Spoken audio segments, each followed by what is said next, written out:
So our mind thinks in opposites. The way that we see the world as humans is in duality. We see it in opposites. And everything in our language is based on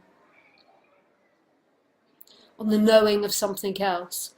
So I am human because I'm not a dog, and I'm not a wall, and I'm not a cat. Our whole language is based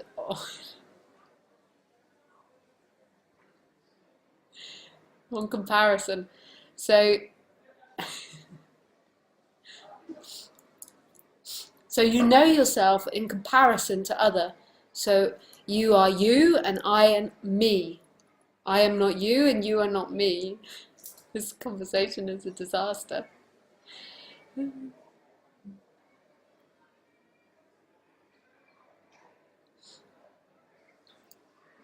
So you are fat in comparison to a thin person. You are tall in comparison to a short person. You are clever in comparison to a stupid person. Everything that we say and speak about isn't an actuality, isn't a truth. It's language which we've made up, and the way that we've made it up is by describing it against other things.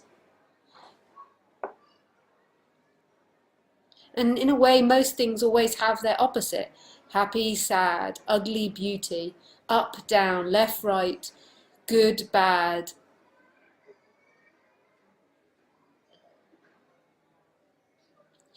And it's not, though the computer has an opposite, but the computer isn't a table. The computer isn't the air. We know this by this is a computer because it's not something else. And this is our world as humans. And we take that as a reality, but it's not a reality at all. It's simply the way that our brains think currently.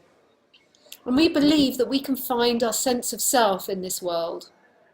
So we believe we can describe ourselves. So if someone was to describe Lisa, I'll use some sentences. So Lisa is tall person.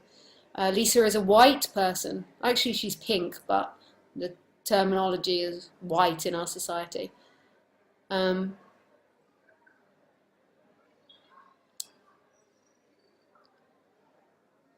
Lisa is educated. Lisa has blonde hair. All of this we know by it not being something else. So we know blonde hair because it's not brown hair.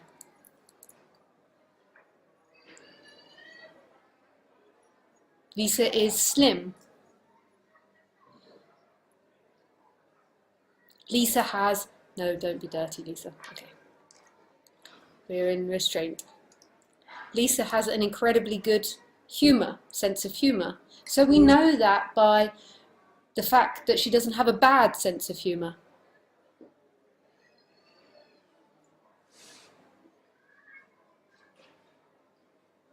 So we describe all these things about herself. Lisa is 36 years old. Lisa lives in France. Lisa has a dog called Khaleesi.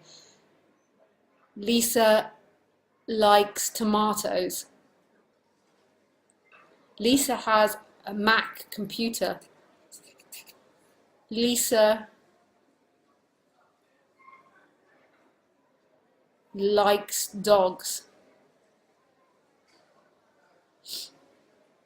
Lisa grew up in England. We could describe all these things as a person, but this isn't actually who you are. This is something that comes and goes in who you are. And it's not a truth, and it's always moving.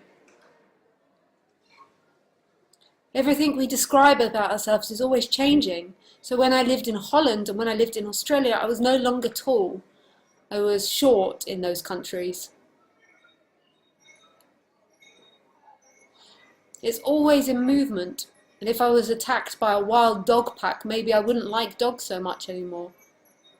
And then one moment I'm happy, one moment I'm sad, one moment I'm excited. One moment I'm 20 and then suddenly I'm 36. All of these things are changing constantly.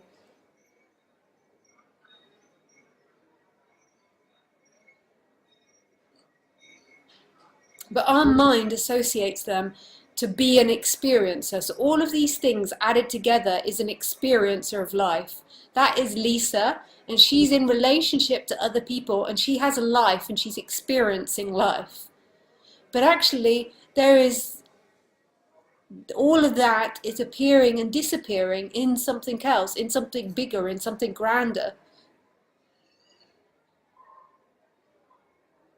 And there's this energy which claims that to be the experiencer, but that isn't actually the experiencer. That is an experience appearing in life. And so who is it that knows that person? Who is it that knows Lisa likes chocolate? Lisa is 36 years old. All of that appears in the dream. These thoughts appear, but they're not actually an experiencer. They are an experience, and they come and go. When the baby was born, none of these titles existed. So when Lisa was a tiny little baby, none of these titles existed. But what did exist was this essence of being, this aliveness, this awakeness, this knowing of what is. But it wasn't anyone's knowing. It didn't belong to anyone. And when Lisa was a baby, her memory wasn't formed, so she can't remember that. That everything was appearing and belonged to no one. Lisa comes after the fact. Lisa comes after the event. In the beginning, there was this simple awakeness, this aliveness that wasn't bound inside this body. It wasn't the beingness, the aliveness wasn't a baby that was born in Taplow and didn't like to eat very much. That wasn't the experiencer. There was this aliveness, and the baby didn't know who or what it was, but this essence shone through. And it didn't have a sense, oh, I'm a baby and I'm seeing my mother, or I'm a baby with a hand. There was no such thing as hand. There was just awakeness, radical awakeness, innocent awakeness. And that baby, even when it cried and screamed and experienced pain, was not suffering, because there was no baby there. There was no dynamic that was claiming an experience. The baby wasn't going, oh, I am unhappy now because the mother hasn't presented a breast to me in 2 hours. There was no sense of that. There was just awakeness happening. And the mother came and the pain came and that went, and for no one. Then over time, what developed in that baby was a sense of self. A sense that something was inside this body and having an experience. And that sense of self claims things. And the sense of self becomes suffering more and more over time as it claims more things. So at first, young children always say, they don't say, I want chocolate. They go, Lisa wants chocolate. Lisa likes chocolate. Lisa wants to sit on the sofa. And then eventually it becomes I want chocolate. I like chocolate. I am unhappy. I hate this. I love this. I want a dog. And the more and more this I energy comes in, the more it claims things. It claims the body. I am white. I am tall. I am fat. I am right. And it claims it all into this center. I am a good girl. I am scared. I don't like this. And then more and more this illusion grows. And the reason that humans suffer so much is because they base their life on an illusion. They base their life on something which isn't true. That you are having an experience. You do not exist. You is a formation, a pattern appearing in the dream and is not the experiencer. You is an experience.